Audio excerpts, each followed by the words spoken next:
كافها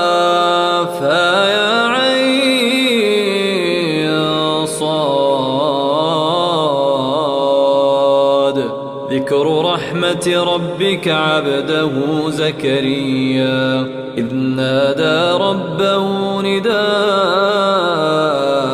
خفيا قال رب إني وهن العظم مني واشتعل الرأس شيبا ولم أكن بدعائك رب شقيا وإني خفت الموالي من ورائي وكانت امرأتي عاقرا فهب لي من لدنك وليا يرثني ويرث من آل يعقوب واجعله رب رضيا.